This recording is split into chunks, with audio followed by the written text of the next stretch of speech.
കോഴിക്കോട് എരഞ്ഞിപ്പാലത്ത് വെച്ചാണ് ഇങ്ങനെ ഒരു അപകടം കഴിഞ്ഞ ദിവസം ഉണ്ടായത്. എരഞ്ഞിപ്പാലം മലാപ്പറമ്പ് റൂട്ടിൽ നമ്മളിപ്പോൾ ദൃശ്യങ്ങളിൽ കാണുന്ന ഈ ഒരു ഭാഗത്ത് ഇവിടെ ഈ ഓട പൂർണ്ണമായും തുറന്നിട്ട നിലയിലാണ്. ഇതിൻ്റെ നിർമ്മാണമൊക്കെ കഴിഞ്ഞിട്ടുണ്ട്, പക്ഷേ കമ്പിയൊക്കെ പുറത്തേക്ക് തള്ളി നിൽക്കുകയാണ്. ഇതുവഴി പോവുകയായിരുന്ന സ്കൂട്ടർ യാത്രികൻ പെട്ടെന്ന് ബ്രേക്ക് പിടിച്ചപ്പോൾ സ്കിഡായി ഈ ഓവിനകത്തേക്ക്, ഈ ഓടയ്ക്കകത്തേക്ക് വീഴുകയായിരുന്നു. പക്ഷേ അദ്ദേഹത്തിൻ്റെ പരിക്ക് അത്ര ഗുരുതരമല്ല എന്നുള്ളതാണ് ആശ്വാസകരമായ കാര്യം. അദ്ദേഹം ഹെൽമെറ്റ് ഉൾപ്പെടെ ധരിച്ചിട്ടുണ്ടായിരുന്നു. പിന്നീട് ഇവിടെയുള്ള നാട്ടുകാർ ചേർന്ന് പുറത്തെടുത്തുകയും പ്രാഥമിക ശുശ്രൂഷ ഉൾപ്പെടെ നൽകിയ ശേഷം ഇദ്ദേഹത്തെ ഇവിടെ നിന്നും പറഞ്ഞു വിടുകയും ചെയ്യുകയായിരുന്നു. പക്ഷേ ഈ ഒരു അപകടം ഇവിടെ വലിയ ചോദ്യം ഉയർത്തുകയാണ്. പ്രത്യേകിച്ചും ഏറ്റവും തിരക്കുള്ള ഒരു റോഡ് കൂടിയാണ്.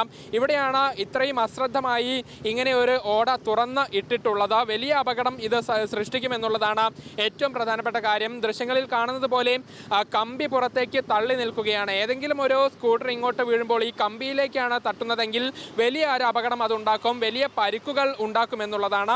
ഭാഗ്യത്തിന് കഴിഞ്ഞ ദിവസം ഉണ്ടായ അപകടത്തിൽ ഇദ്ദേഹം കമ്പിയിലേക്ക് വീണില്ല എന്നുള്ളത് കൊണ്ടാണ് അദ്ദേഹത്തിൻ്റെ പരിക്ക് അത്ര ഗുരുതരമല്ലാതെ പോയത്.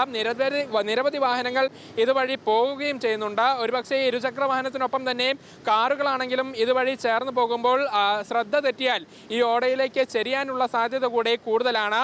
ഇത് ഇവിടെയുള്ള മാത്രം പ്രശ്നമല്ല. സമാനമായ രീതിയിൽ മാനാഞ്ചിറ വെള്ളിമാടുകുന്ന് റോഡ് നിർമ്മാണത്തിൻ്റെ ഭാഗമായി കിലോമീറ്ററുകളോളം ഇങ്ങനെ ഓട തുറന്നിട്ട നിലയിലാണ്. പലയിടത്തും കമ്പി പുറത്തേക്ക് തള്ളി നിൽക്കുന്ന ഒരു സാഹചര്യവുമുണ്ട്. നിരന്തരം വാഹനങ്ങൾ പോകുന്ന ഈ ഭാഗത്ത് ഈ നാട്ടുകാരുൾപ്പെടെ ഈ ഒരു പ്രശ്നം ചൂണ്ടിക്കാട്ടിയിട്ടും അധികൃതരുടെ ഭാഗത്തു നിന്നും യാതൊരു വിധത്തിലുമുള്ള നടപടിയും ഉണ്ടായിട്ടില്ല എന്നുള്ളതാണ് വളരെയധികം ഞെട്ടിപ്പിക്കുന്ന ഒരു സംഭവം. ഏതായാലും ഈ ഒരു അപകടത്തിന് ശേഷം ഈ സംഭവത്തിൽ വലിയ പ്രതിഷേധം കൂടെ ഉയരുന്നുണ്ട്. എത്രയും പെട്ടെന്ന് വിഷയത്തിൽ ഒരു പരിഹാരം വേണമെന്നുള്ളതാണ് നാട്ടുകാർ ഉൾപ്പെടെ ആവശ്യപ്പെടുന്നത്. ക്യാമറ പേഴ്സൺ ജിജീഷ് കേസിക്കൊപ്പം നന്ദഗോപാൽ, മീഡിയ 1, കോഴിക്കോട്.